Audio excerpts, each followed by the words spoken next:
So far this month, we have practiced remembering, releasing, and reimagining. Today, we conclude our worship series, Our Money Story, by focusing on restoration. The scripture passage I'm going to read in just a moment is the story of the restoration of the relationship between Esau and Jacob. Now, when you look up the word restore, it means to bring things back to their original or normal condition. And right from the start, there's a snag. If Jacob and Esau's story is one of restoration, restored to what exactly? The relationship between Esau and Jacob was contentious and competitive from the very beginning. Jacob and Esau were twins. Esau was born first, thus the heir to the blessing, with his brother Jacob born second and grasping at the heel of his brother. Always in competition from the very start.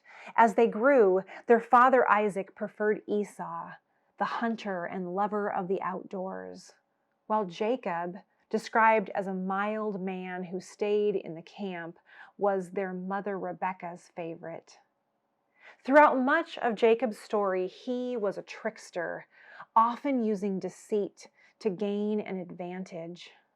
He manipulated his brother Esau into selling him his birthright for a bowl of lentil stew. I kid you not, Esau just couldn't wait. He was so hungry and he wanted that stew right now. Jacob must have made a mean bowl of stew for Esau to trade his birthright. Esau's impatience played right into the hands of Jacob's manipulative plot, and this wasn't the end of the manipulation. When their father Isaac had grown old and his eyesight was failing, Jacob and Rebekah conspired to trick Isaac into giving Jacob the blessing that Isaac had intended for Esau, his firstborn.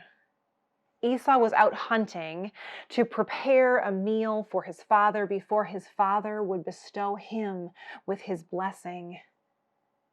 And Jacob disguised himself as Esau and slipped into his father's room, fed him the meal that Rebekah had prepared just as Isaac liked it.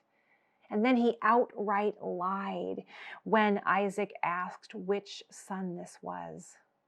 Assuring his father that he was Esau, Jacob received his father's innermost blessing. Esau returned just in time to discover that Jacob had received his blessing. Not only had Jacob taken away his birthright, but now his blessing. Esau was furious, and he began consoling himself by plotting against Jacob, plotting revenge, planning to kill his brother. Rebekah worried for the life of her favorite son, and so she encouraged Jacob to get out of town, to go to her brother, and to stay there until Esau's anger would subside. Perhaps Esau would forget someday. Now, there's a lot more to this action-packed story than we have time to get into today, but this background is all to say that Esau was rightly upset with his brother's deceit and betrayal, and that Jacob was afraid for his life.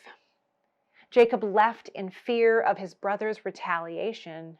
He did go to his uncle Laban, and eventually settled there, marrying Laban's daughters, Leah and Rachel. He had children, he built wealth, he made a life for himself.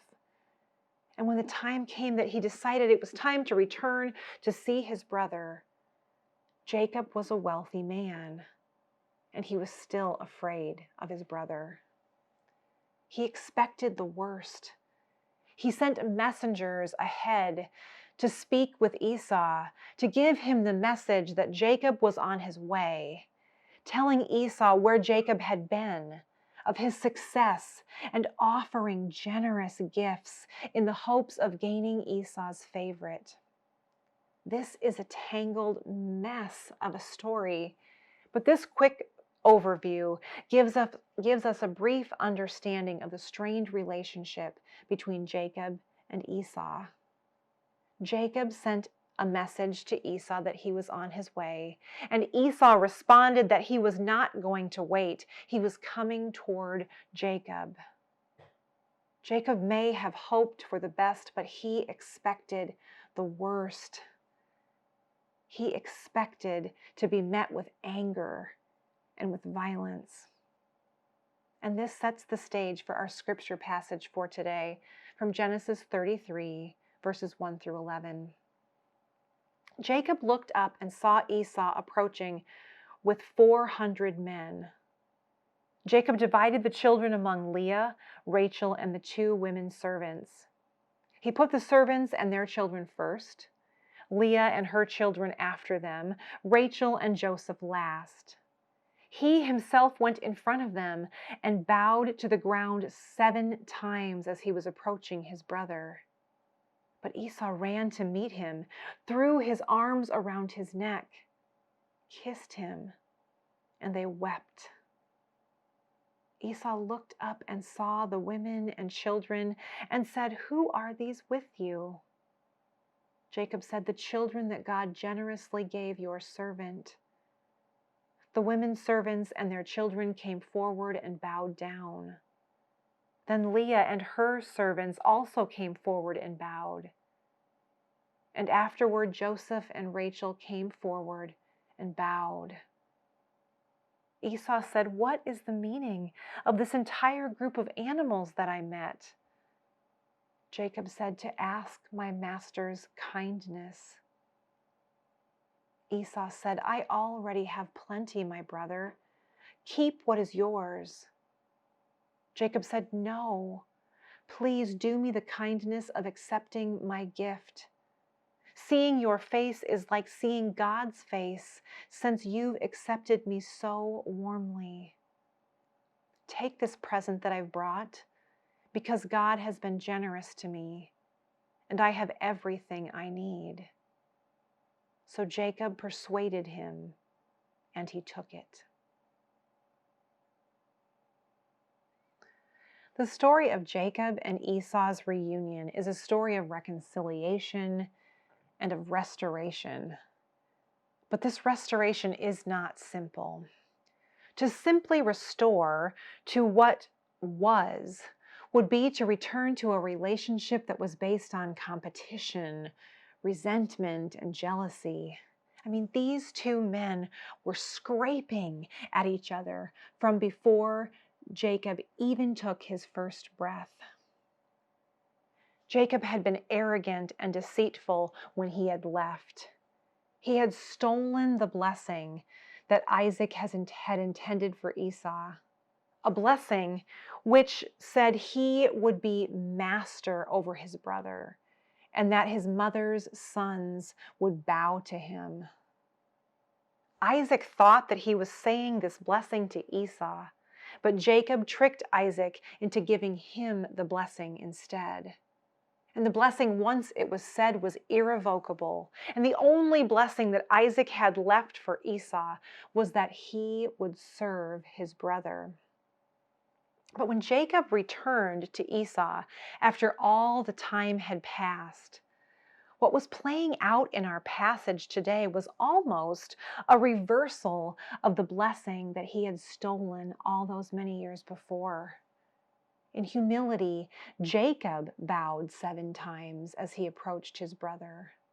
And he referred to himself as his brother's servant, calling his brother master. Jacob sent generous gifts ahead of himself, so generous that it makes you wonder if he would have anything left. Esau's bitterness and anger was understandable, and it was justified even. But had he stayed there all those years, where would that have left him?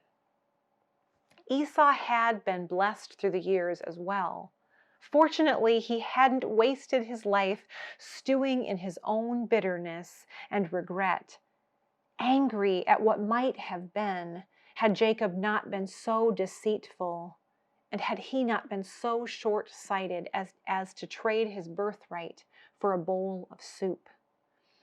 Esau had made a good life for himself over the years. He had an abundance, and he did not want to accept his brother's gift. He didn't think it was necessary. He had all that he needed. But Jacob insisted, pleading with Esau to please accept his gift. And through the tears of reconciliation, Esau accepted. When all was said and done, Jacob, for his own good, gave and appeased and repented for his own good. Giving was a gift to himself as much as it was to Esau. No matter how much he gave or repented, he knew that he might not have been forgiven. Esau didn't have to forgive. And Esau offered forgiveness and sought reconciliation, which healed. And this was a gift of release for himself as much as for Jacob. Together, these brothers reimagined the blessing through the lens of the abundance that they had both received from God. As it turns out, there was more than enough for both of them. This new money story was actually the original money story of the divine economy. In thinking about the word restore this week, I've been thinking a lot about restorative justice versus retributive justice, wondering what would punishing Jacob have done for Esau? The work of restorative justice is about repairing harm. It's about accountability, about making amends, restoring relationships, and healing communities. Where retributive justice says that somebody has to be punished, restorative justice seeks to make the wrongs right by allowing healing for all parties. And that sounds hopeful and life-giving. So what does it truly mean to restore? The word restore means to bring back into existence, to bring back to an original condition. Like Jacob and Esau's relationship, when it comes to our stories, it may not always be good to go back to an original condition. Often our money stories are skewed. They contain life-limiting narratives that we have picked up along the way, sometimes from our very beginnings. Stories of shame or fear or scarcity.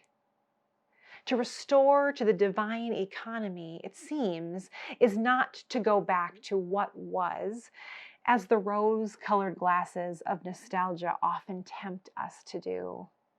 It seems that restoring is not about making ourselves great again by going back to some mythologized past moment, but instead by restoring to original vision.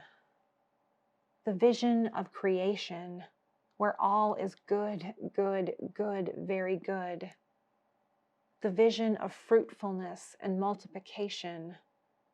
The vision of stewardship and care for creation that is held and sustained in balance.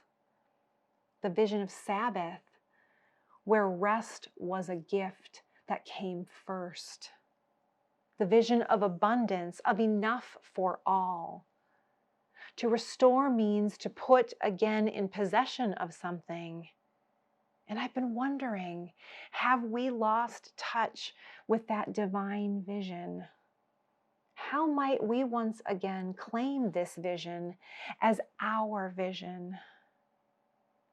And if we did, what would be restored? Dignity of those on the margins who've been overlooked or silenced or disadvantaged? The humility and the humanity that allows us to see our enemy as our neighbor and fellow image bearer of the holy.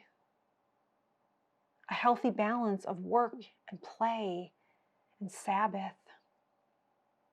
intentional, life-giving relationships with our resources, perhaps we would restore the divine flow of holy currencies of relationship, truth, gracious leadership, wellness, time and place, and money. After remembering God's faithfulness and releasing our previous narratives and reimagining a new way of being, restoration is the final act. And it is one that requires courage in the form of vulnerability. What would the restoration of the divine vision restore in your story?